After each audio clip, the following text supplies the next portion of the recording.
హరే కృష్ణ. మంత్ర to ధామ్ ఛానల్కు స్వాగతం. సర్వోత్తమ పురుషుడైన భగవంతునికి అత్యంత ప్రీతికరమైన తులసి ఆకులను సమర్పిస్తూ ఆయనను ఆరాధించాలి.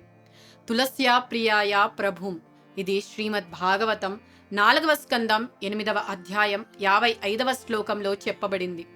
పరమ పురుషోత్తముడైన భగవంతునికి అత్యంత ప్రియమైన తులసి ఆకులను అర్పించి ఆయనను పూజించాలి. తులసి ఆకులు భగవంతునికి చాలా ప్రియమైనవి.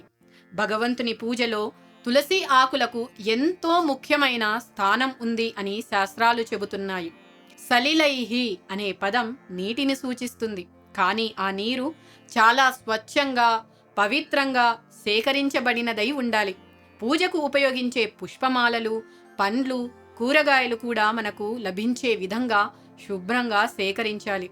తులసి ఆకులు భగవంతుణ్ణి సంతృప్తిపరచడానికి చాలా ముఖ్యమైనవి. అందుకే ప్రతి భక్తుడు తన ఇంట్లో తులసి మొక్కను పెంచడానికి ప్రత్యేకంగా ప్రయత్నించాలి. భగవద్గీతలో కృష్ణుడు ఏం చెబుతున్నారంటే, తాను కూరగాయలు, పండ్లు, పూలు వంటి వాటిని స్వీకరిస్తానని చెప్పారు. అవి నేరుగా భగవంతుడైన వాసుదేవునికే అర్పించాలి.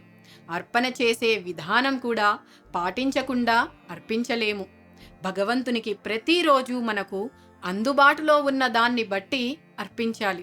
పండ్లు, కూరగాయలు ప్రపంచంలో ఎక్కడైనా సులభంగా దొరుకుతాయి. కాబట్టి ఈ చిన్న విషయాన్ని కూడా మనం చాలా శ్రద్ధగా గమనించాలి. ఇక తులసీదేవిని పూజించడం వల్ల కలిగే లాభాలు తెలుసుకుందాము. పద్మపురాణంలో ఉన్నట్లుగా తులసి ఆకులు, పూలు, వేర్లు, తొక్క, కొమ్మలు, కాండం మరియు తులసీదేవి యొక్క నీడ ఇవన్నీ కూడా ఆధ్యాత్మికమైనవే. కృష్ణుణ్ణి భక్తితో తులసి చెక్క యొక్క పేస్టును అర్పించేవారు ఎల్లప్పుడూ కృష్ణునికి సమీపంగా నివసిస్తారు. తులసి చెట్టు అడుగున ఉన్న మట్టిని తన శరీరానికి పూసుకొని దానిని ఆరాధించేవాడు రోజుకు ఒకసారి పూజ చేసినా భగవంతుడైన కృష్ణుణ్ణి 100 రోజుల పాటు పూజించిన ఫలితాన్ని పొందుతాడు. తులసి మంజరిని భగవంతుడికి అర్పించినప్పుడు ఇతర అన్ని రకాల పూలను అర్పించడం వల్ల కలిగే ఫలితాలను పొందుతారు. అలా చేసిన వారు చివరికి కృష్ణుని ధామానికి చేరుకుంటారు. తులసి మొక్క ఉన్న ఇంటిని లేదా తోటకు సమీపంలో చూసేవారు లేదా వెళ్ళేవారు బ్రాహ్మణుణ్ణి హత్య చేసిన పాపంతో సహా తన పాపకర్మల వల్ల వచ్చిన అన్ని ఫలితాల నుంచి విముక్తి పొందుతాడు. తులసీదేవి ఉన్న ఇల్లు, పట్టణం లేదా అరణ్యంలో అయినా సరే భగవంతుడైన కృష్ణుడు ఆనందంగా నివసిస్తారు. తులసీదేవి ఉన్న ఇల్లు ఎప్పుడూ కూడా దుర్దినాల్లో పడదు. అది అన్ని పవిత్ర స్థలాల కంటే కూడా అత్యంత పవిత్రంగా మారుతుంది. తులసీదేవి యొక్క ఆకులను, సువాసనను పీల్చే వారందరినీ శుద్ధి చేస్తుంది. తులసి మొక్క ఉన్న ఇంటిలో తులసి మొక్క అడుగున ఉన్న మట్టి దగ్గర భగవంతుడైన కృష్ణుడు మరియు సమస్త దేవతలు నివసిస్తారు. తులసి ఆకులతో భగవంతుడైన కృష్ణుడు పూలను, ఆహారాన్ని లేదా చందనం పేస్టును స్వీకరించడాన్ని ఇష్టపడతారు. ప్రతిరోజు తులసి ఆకులతో భగవంతుడైన కృష్ణుణ్ణి పూజించేవారు అన్ని విధాల తపస్సు, దానం మరియు యజ్ఞాల ఫలితాలను పొందుతారు. వాస్తవానికి ఆ భక్తునికి చేయవలసిన మరెక్కడి కర్తవ్యాలు ఉండవు.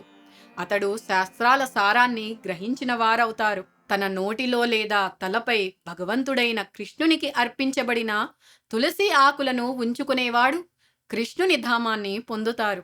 కలియుగంలో ఎవరు తులసీదేవిని పూజిస్తారో, స్మరిస్తారో, నాటుతారో, సంరక్షిస్తారో లేదా తులసి ముందు కీర్తన చేస్తారో వారి పాపకర్మలన్నీ దహించబడతాయి మరియు వారు త్వరగా భగవంతుడైన కృష్ణుని ధామాన్ని చేరుకుంటారు.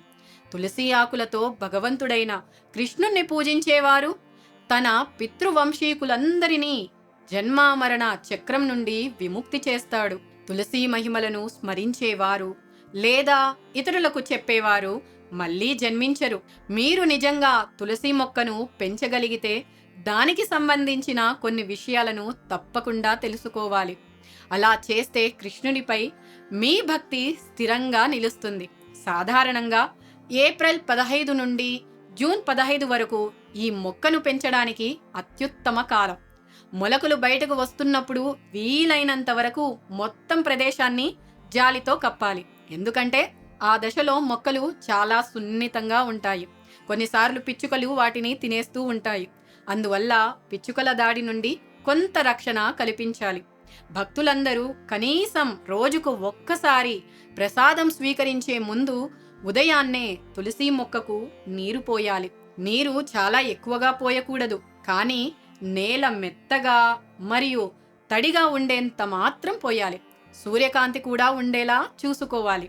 చాలా ఇళ్లలో ఎండ పడకపోవడం వల్ల మొక్కను పెంచడానికి ఇబ్బంది పడుతూ ఉంటారు. తులసి మొక్కలు కొన్ని అంగుళాల ఎత్తు పెరిగిన తరువాత వాటిని నాటిన మట్టిలో నుంచి తీసి వేరే ప్రదేశంలో వరుసగా మార్పిడి చేయవచ్చు. ఆ తర్వాత వాటికి నీరు పోయాలి. అప్పుడు అవి చాలా బాగా పెరుగుతాయి. తులసి ఆకు విష్ణువుకు అత్యంత ప్రియమైనది. అన్ని విష్ణుతత్వ దేవతలకు తులసి ఆకులు అవసరం. విష్ణువు తులసి ఆకులతో చేసిన పుష్పమాలలను ఇష్టపడతారు. తులసి ఆకులను చందనపు గుజ్జుతో కలిపి భగవంతుడి పాదపద్మాలపై అర్పించాలి. భగవంతుడి పాదపద్మాల పూజే అత్యున్నత పూజ. తులసి ఆకులను రాధారాణి పాదపద్మాలపై గాని ఆధ్యాత్మిక గురువు పాదపద్మాలపై గాని అర్పించరాదు. అవి పూర్తిగా కృష్ణుని పాదపద్మాలపై అర్పించడానికే పరిమితమైనవి. అయితే రాధారాణి చేతుల్లో తులసి ఆకులను ఉంచవచ్చు.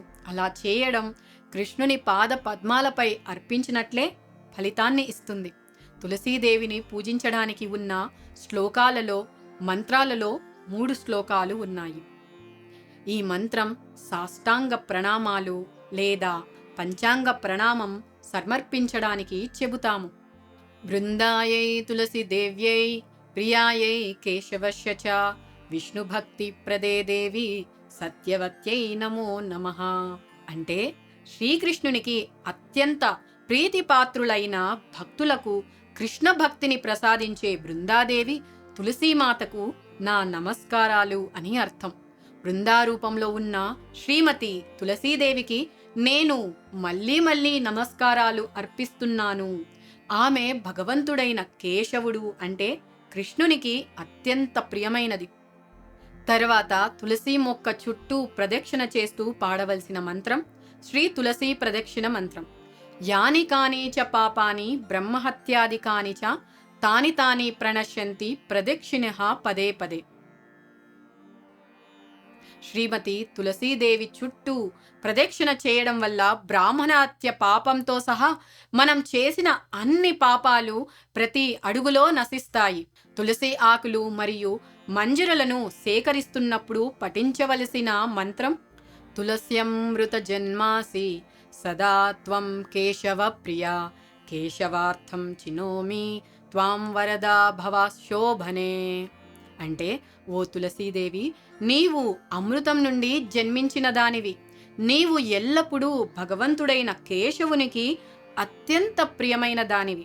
ఇప్పుడు భగవంతుడైన కేశవుణ్ణి పూజించడానికి నీ ఆకులు మరియు మంజరులను సేకరిస్తున్నాను.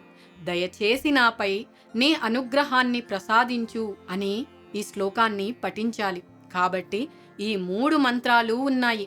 నమస్కారం చేయడానికి, ఒకటి ప్రదక్షిణ చేయడానికి, మరియు ఒకటి ఆకులను సేకరించడానికి.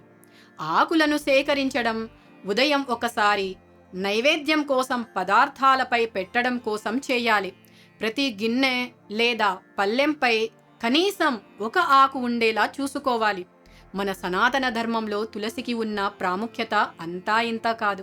మీరు కూడా మీ ఇంట్లో తులసి మొక్కను భక్తితో పెంచి మంత్రాలతో ఆరాధించండి. తులసీదేవి కేవలం ఒక మొక్క మాత్రమే కాదు, సాక్షాత్తు శ్రీకృష్ణుని భక్తిని ప్రసాదించే ఒక గొప్ప శక్తి. తులసిని పూజించడం అంటే పరమాత్మకు చేరువవ్వడమే. తులసి ఎక్కడ ఉంటుందో అక్కడ భగవంతుడు ఉంటారు. తులసి సేవ అంటేనే ముక్తికి మార్గం. అందుకే నిత్యం తులసిని పూజిస్తాము. హరే కృష్ణ.